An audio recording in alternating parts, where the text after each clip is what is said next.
Angkol! Dagol!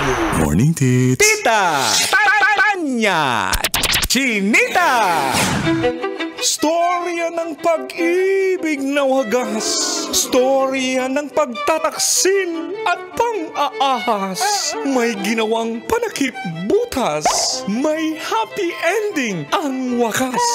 Damdaming malambot at matigas. Sa live drama, pwede nang ilabas. Tutulo na at tatagas ang mga katas ng nakalipas. Katas ng nakalipas.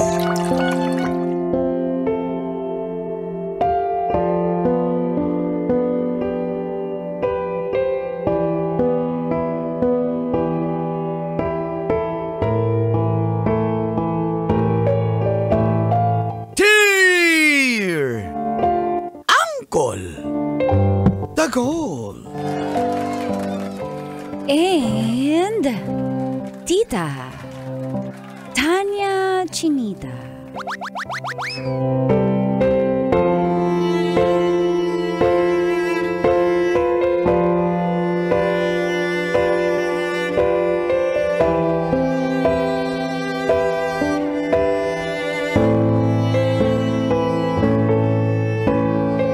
Busy po palagi sa trabaho bilang nurse. Ang aking girlfriend kaya walang time para mag-ana-ana. Kawawa. Kawawa. Feel good morning po sa lahat ng mga kabisyo na nakaabang po sa kanilang mga radyo, pati na online, pati na sa Love Radio app, sa programang Mga katas ng nakalipas.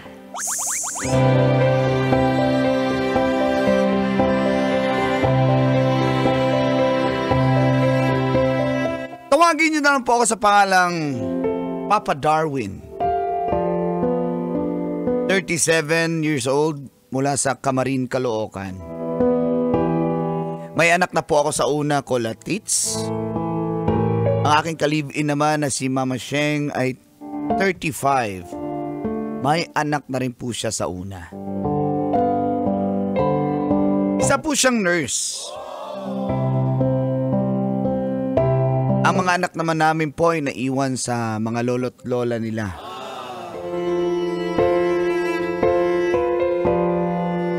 Umabot po kami ng 5 taon sa aming relasyon. At nung nagdesisyon siyang lumipat ng ospital na pagtatrabahuan, doon na po nagkagulo-gulo. Dati po malapit lang dito sa aming tinitirhan. Ngayon ang layo po dahil sa Maynila na siya nagjo-duty.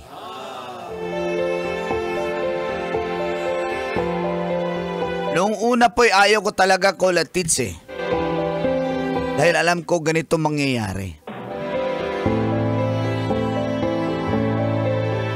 Wala na siyang time sa akin.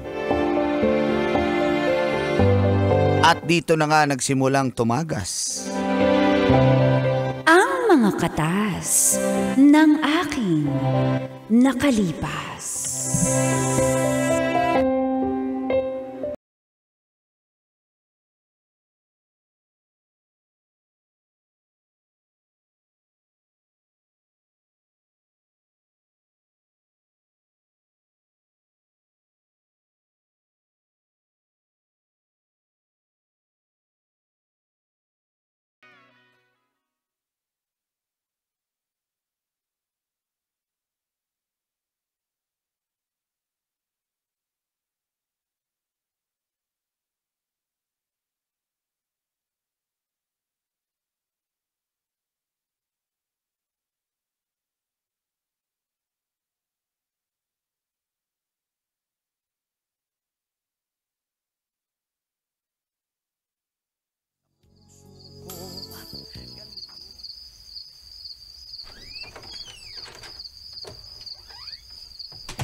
Sakit Ma, ng bato diyan ka na pala, Ma. ko.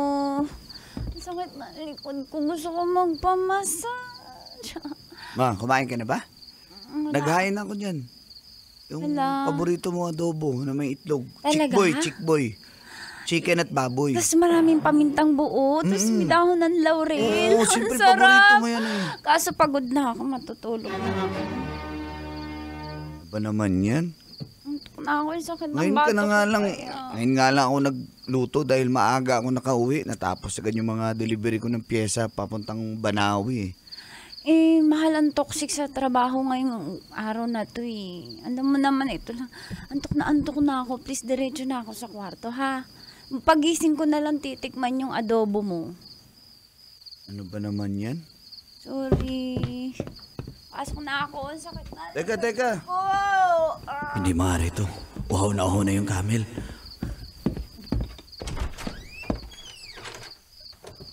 Halika nga dito. Okay yan. Ang ganda mo talaga pag nakaputi kang uniforme eh. Kung ano-ano pinapanood mo. Wala ka eh. Ay! Ano yun, Papa? Ano na ako, sakit ng katawan ko. Sobra, Mama. i-massage mo na lang ako. Oh, sige. Massage.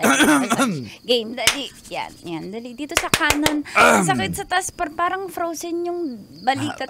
Sige na, game. Frozen shoulder. Ako Oo, bahala. dali. Ang galing natin yung frozen shoulder mo na yan. Yan. Diyan sa may palikpik. Yan. Yan. Gusto mo Hanggang yan? makatulog ako, Bilis mo namang matulog, Mama.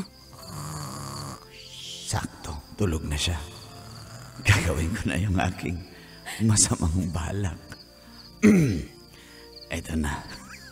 Tulog ka na ha. Tulog ako. Okay, buti naman tulog na siya. Hindi na ito papala. Dok. Anong dok na sinasabi niya? Walang dok. Papa naman eh. Nag-massage ako eh. Sabi ko massage hanggang makatulog ako. Tinaman naputol yung tulog ko. Ang lalim na ng tulog ko naman eh. Kainis naman to. Ano yun, bayad? Massage nga eh. Minassage nga kita. Massage hindi. Papaguri mo na naman ako. Ito naman walang konsiderasyon naman to. Alam mo, hirap ng trabaho ko. 12 hours ang shift ko eh. Ito na naman Toxic sa tayo ospital eh. Alam mo na, nalagay ako sa emergency eh. Sige, tulog na. Relax na. Shh, tulog na. Kaya nakatulog na. Ito na. Diretsuhin ko na to. Ang sarap. Ang sarap. May bumubuko. Aray ko! Aray! Papa naman din. Ano ba? Tulog na sana ako eh. Ano ba naman yan, Mama Sing? Ngayon na nga lang tayo magkaganito. Ngayon, puro yung katwiran mo. Alam mo, napaka-selfish mo. Makasarili ka. Iniisip mo lang yung init ng katawan mo. Antok na nga yung tao eh. Paulit-ulit, di mo ba naintindihan? Toxic ka ko ngayon sa trabaho. Sabi ka naman. Sabi na, ang kulit naman. Naiinis na ako. Parang di ka nakakaintindi. Palagi kasing ganyan eh. Palaging ano? Palaging wala ka ng oras sa akin. O ano? Sa bahay, uwi ka na lang para matulog, maligo, magbihis. Andito ako, Singo. Ano gusto mo, wala tayong pera? Ha? Hindi tayo nagtatrabaho? Puro tayo ganyan-ganyan lang? Puro tayo Hindi naman sex lang? Hindi ha? sa ganon. Bigyan mo ako ng oras mo. Nagbibigay ako ng oras. Sabi ko, pagkagising ko, kakainin yung adobo mo. Hindi yung antok na ako. Alam mo na, wala na yung antok ko.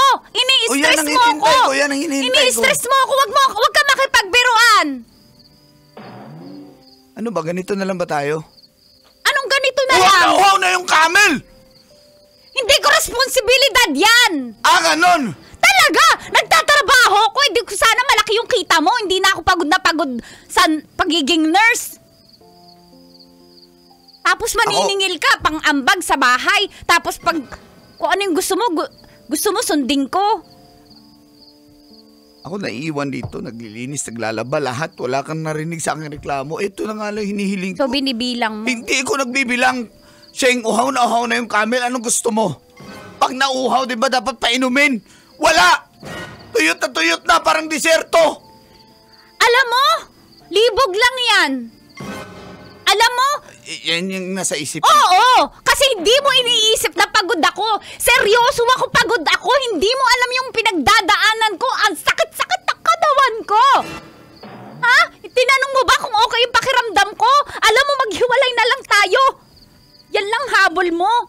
Yan tingin mo sa akin para usan ng init ng katawan mo.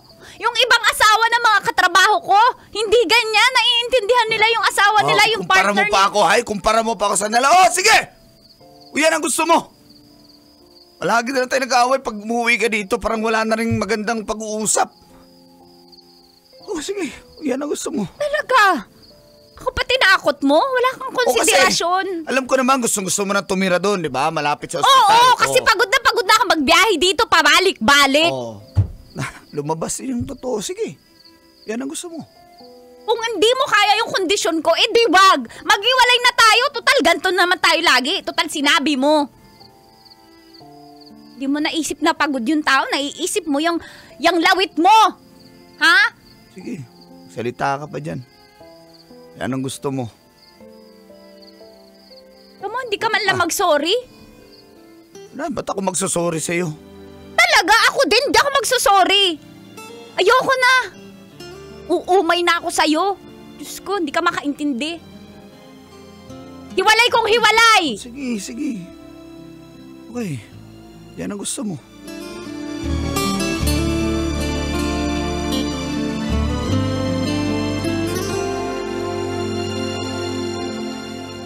Bakit nga ba?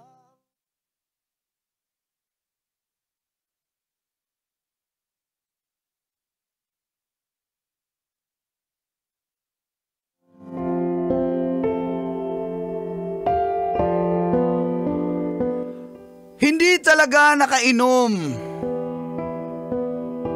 ang uhaw na camel cola tits.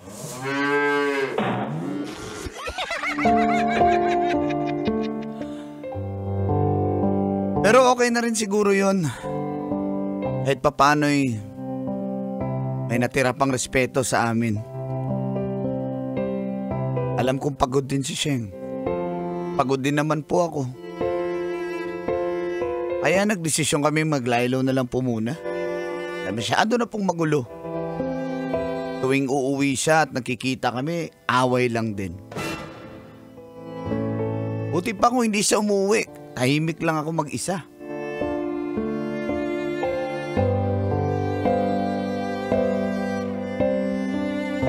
Umalis na po siya sa aming tinitirhan at ganun din po ako. Dahil nangupahan lang po kami doon, Colatits. Bumalik po ako sa amin sa may Montalban, Rizal. Kalipas ang ilang buwan, nakilala ko si Ayla. 23 years old, batang-bata. Sekretary po siya sa outlet na pinagdideliveran ko ng stocks ng pyesa ng mga truck.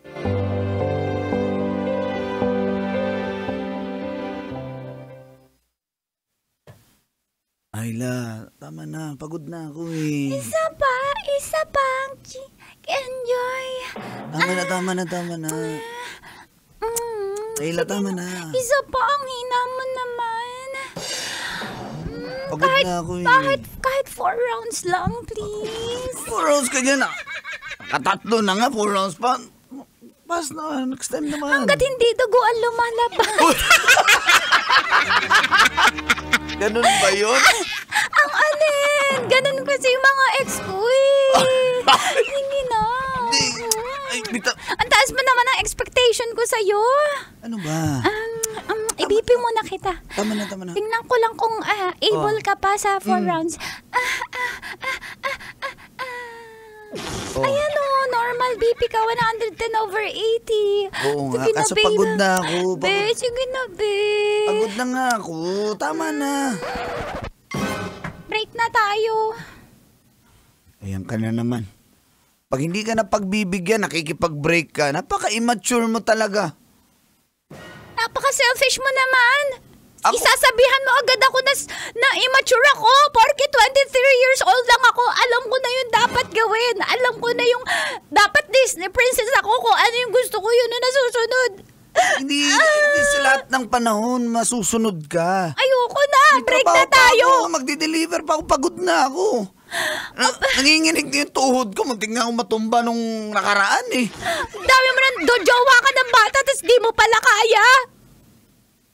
Pengin na lang ng 5K. Anong 5K ka dyan? Wala nga akong pera dito.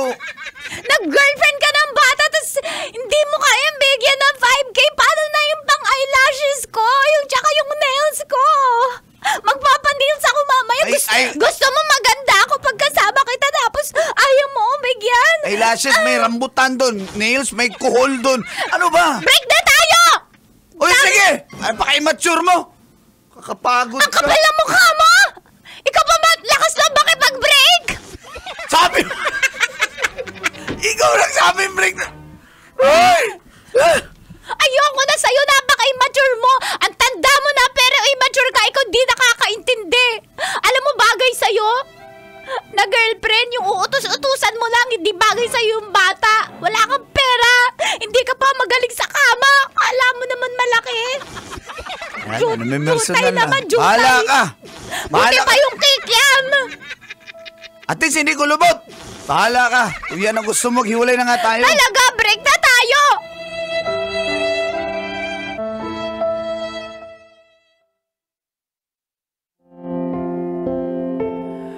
Naghiwalay din kami ni Ayla Colatits dahil napaka-immature.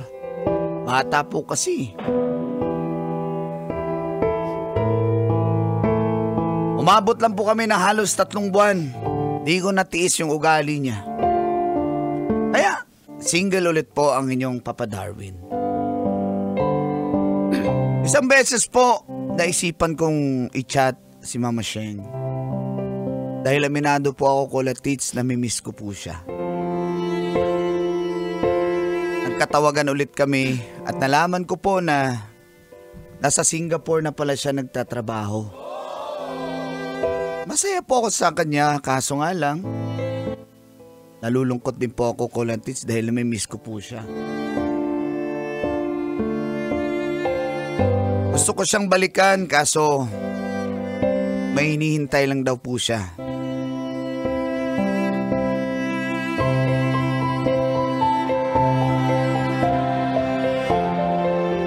Iba talaga yung kapugian mo ngayon pre-win, no?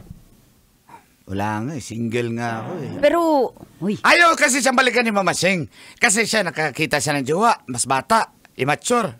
Si Mama Sheng malamang may bago na rin yan sa Singapore, di ba Kim? Oo naman, sa ganda ni Mami Sheng, tsaka nurse yun. Ang nakuha nun sigurado di mo katulad siguro civil engineer. Ikaw mahirap ka lang eh. Tropa natin to si Papa Darwin. Hindi, ano tayo dito? Kaya nga tropa, real talk ka lang. We listen and we don't judge. Judge! Tama, bay! Hindi ba? Kanina kakape mo, tapos ngayon tama pa. Saan ka ba? We listen and we don't judge! So, ano ba talaga? Kanino ba kay kampe? Gusto ko nga siyang balikan kaso ayaw na niya eh. Anong gagawin ko? Wala. Di ba nagkausap na kayo sa chat? Wala Sign nga yun eh, sign yun eh. Ito. Oh. Ngayon, Christmas break, mag-leave kayo. Ako na lang mag-duty dito kasi, wala rin naman akong pupuntahan. So, mag-leave. Bay, may nangangatok sa warehouse. Warehouse, may nangangatok. House eh! Mama Sheng? Bye! Surprise! Di ba, Kim? Surprise! Surprise! Alam namin yan eh! Isa prank! It's a prank! We listen and we don't don't judge! Ano to? Ba't nandito ka? Anong meron? Darwin, pwede tayo mag-usap, Papa Darwin. Guys, salamat sa pagtulong sa... wala nga naman, tara! Sa prank ko, sa surprise ko. Tara, Kim, sibat mo na tayo, ha? Tara! Mama Sheng, yung naming pasalubong, ha? Kaya nga. Sabi mo, hindi ka uwi ngayong Pasko. Hindi, sabi ko lang yun. Pero sabi ko, pag pinayagan ako sa trabaho, sign yun na na mahal pa rin kita. Uy, nakakakilig naman. Talagang umuwi ka para sa akin. Mama Darwin, Mama Sheng, na-miss kita. Di mo ba ako na-miss? miss na miss kita. Ba't di mo ako niyayakap? Ay, sorry. Di mahal mo na yata ang iba eh. Wala. Baka may naging girlfriend nga. Ha? Amin ko ba? Hindi. Away na naman to. Wala. Wala kasi yung puso ko, isip ko. Ikaw lang lagi nasa isip ko. Hindi ko kaya. Papa Darwin, mahal naman kita. Mahal mo ba ako? Oo, mahal na mahal kita, Mama Sheng. Kaya, salamat at pinaligan mo ako. Oo naman, magsimula tayo ulit. Salamat. Thank you, Papa Darwin. Mama Sheng. Sana all. Sana all!